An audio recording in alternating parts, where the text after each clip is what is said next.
Hi, welcome to Sailing Vessel Seeker, the boat the internet built, right here in Tulsa, Oklahoma.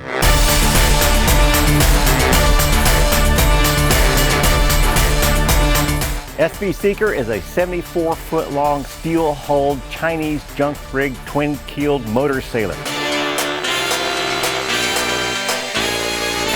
One of the best things that's happened that I didn't even expect when I started this project was how many people would want to join in and be along on this trip with me.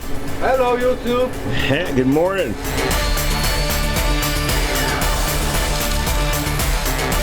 So it really has become something that grew out of a small web page into a YouTube channel, and that's why we call ourselves the Boat the Internet Built. We get all of these ideas and information and feedback from the internet. Come work on SV Seeker, it'll be fun. Hi, I'm Travis. I travel the world producing incredible stories.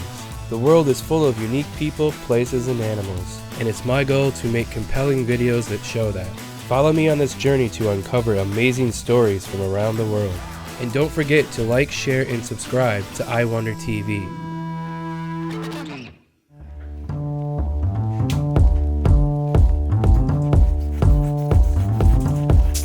I guess it started off working with my dad. We built deer blinds and dune buggies and that sort of thing. And so the building idea has always been with me, but not the adventurous idea. And along the way, I think my projects grew. You know, I started building submarines. I've built 2 of them. One of the projects I built was the Argonaut Jr. It's a recreation of a submarine built in 1894 by Simon Lake. And it's made out of wood and it has wheels, and it's the most unique submarine you'll ever see. We had a fantastic time with it, especially the launch when it went into the lake. A little unexpected.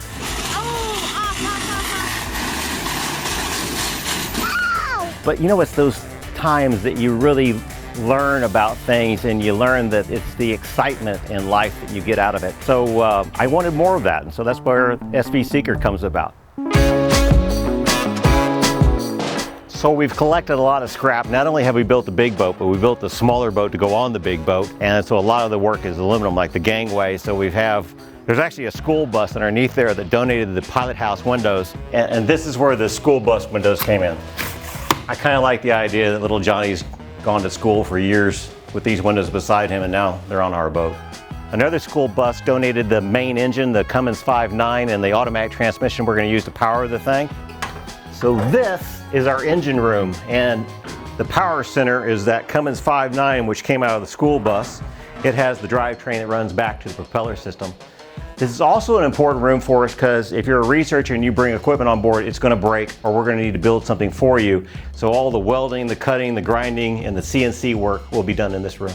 Once on the water, the goal is for this boat to be a research vessel, free of charge. So if there's a student out there that's passionate about plastics or sharks or jellyfish or whatever it is, this boat will be their boat. We'll give them a free ride and keep them out on the water as long as they need and do the work that they need done. So when people come to work on the boat, we actually lodge them in here, and this is a little office, we call it. So we've got a little sleeping loft up above with a queen mattress in it, a bathroom, shower, little tiny closet, and even some snackies. One of the best things that's happened that I didn't even expect when I started this project was how many people would want to join in and be along on this trip with me. A 12-year-old wouldn't enjoy a little plasma cutting in the evening.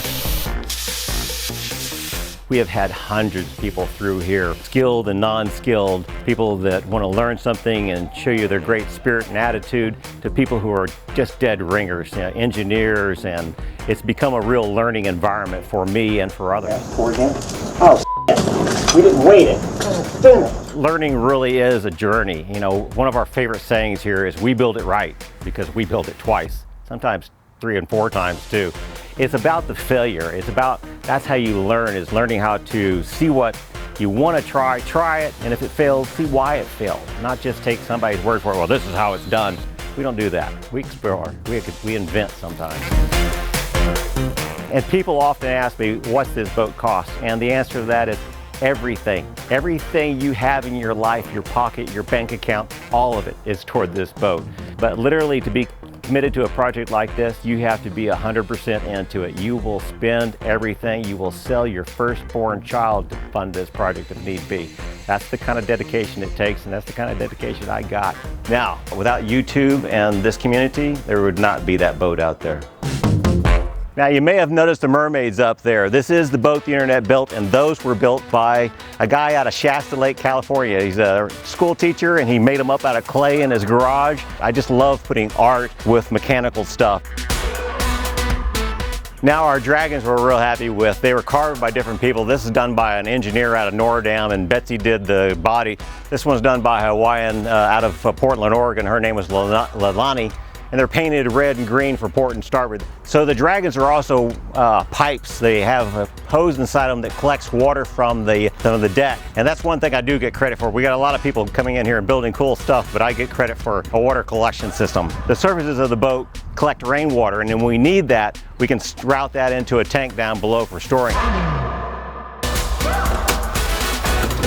Now the pilot house is where everything happens. It's the galley, the dining area, and the coolest thing we have is the ship's wheel. It was cast by a doctor up in New Jersey. He did it all out of wax and then cast the bronze himself. The wood rim were made up by a lawyer here in town, my good friend Hugh Hood, and we lost Hugh this last year in a car wreck. So it's great to have something to remember your friends by. And like the other artwork, we put them into our doors too. These are watertight doors, so we can close them to isolate compartments of the boat. And the Chinese junk had that feature as well, but we put a little bit of artwork into ours. All three of them are different. Swords, dragons, and anarchopus. Throughout the whole boat, I have quotations and artwork, things that inspire me and things that have inspired other people. That's important to put around me. The crew that come on here are inspiring people. The quotations that we put on the boat are inspirational too. This one is Thoreau. Rather than love, than money, than fame, give me truth. SV Seeker, the boat, the internet built. You know, having somebody like Bart in your life is a huge credit. Jovial is really not the word for Bart. Jokester is probably the better word for Bart. What we got? Hose. Hair dryer? Oh, Good. oh yes. Yeah, sure. There we go. Thank you. Dried the sweat off. He's always there with a laugh and a smile, and he's always there with a prank, and he's always there with a joke. I think anybody that spends 3 tours in Vietnam and 20 years plus on the road driving a truck and a tank, it changes them in a way that's for the better. The aroma, fresh baked plastic. Sorry. I came down here to visit Doug 4 years ago and went back to Salt Lake, packed up my stuff, and moved down here 6 weeks later, and I'm still here. Doug can't shake me any better than shake a good head cold. I've been part of Doug's crew for that long, and I don't think I'll leave until he kicks me in the river. I enjoy what I'm doing, both with my project and with Doug's boat, and I couldn't turn time back. Maybe get a ladder and sit up outside with it. Why don't you just hang over the gangway, the rail? Why don't you hang over the gangway? Because I'm old and I might fall and get hurt. Yeah. I enjoy every time I'm over here working, and with all the time I've spent, I have no regrets. Well, no, I have a couple of regrets. One's that finger. See the big bruise? That's just kidding. Just kidding. It's not my fault. I hold no animosity to Doug for my damage. He is the most patient, kind, jovial person I have around, and he's the kind of guy that will come up to you when you're getting a little too pissed off about something and put his hand on your back and say, take a breath, boss. And it just means the world to me to have people like that around me. Somebody that cares for you, that watches your back. I'll never forget this as long as I live. I'm hoping that it gives me an opportunity to go out with Doug on the boat. A lot of people say they want to do that, but my question is, are you ready? If you're ready, yeah, let's go. Have fun. That's what life's all about, having fun. Oh, you didn't want to see this, did you?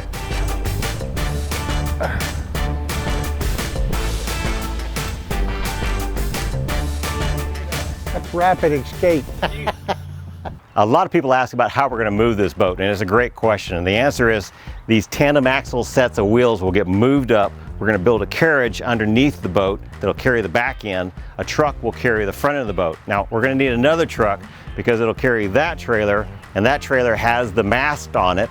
And also, we're going to have to take off the pilot house from the top and put it onto this trailer. So we'll go down the road 2 trailers, but about 15 miles. And the reason we take the pilot house off is so we can go underneath the power lines. Otherwise, we'd be clipping every power line between here and the Tulsa Port of Catoosa. From there, we'll go down the Verdigris and the Arkansas and the Mississippi River to the Gulf of Mexico. Now, Seeker is actually a Chinese junk style sailing ship. She'll have 3 masts with Chinese junk sails. So these are Chinese junk sails, and you can see that they look a lot like mini blinds. In fact, they work a lot like mini blinds. To reef the sail, all you do is lower it down, and it has these lazy jacks that it lays into, so it'll all bundle down and just right back up to underreef. There's really not much to sailing on. The Chinese worked this thing out thousands of years ago, and it's still working today. When are we going to launch? You know, we've been saying 2 years for the past 6 years. And at this point, I think we're lying still, but I think we're actually under 2 years now. So it's a day that we're really looking forward to. We're actually going to hang out here in a lake in Oklahoma and put up the sails for the first time and learn to sail this boat before we head on down the river system and put it in the Gulf of Mexico. Then I'll need somebody really serious on board. When people watch our videos, the one thing that they comment on oftentimes is that we show our failures. Yeah, see this? That's just some messiness. We'll get rid of that. It's going away. And that really strikes me as an important thing, to embrace those failures. And I think that's really what's important about this whole project, is we're doing things that haven't been done before. We're doing things that are a little sketchy when it comes to probably boat building, like maybe, you know, school bus windows shouldn't be used in a pilot house, but you don't really know until you try.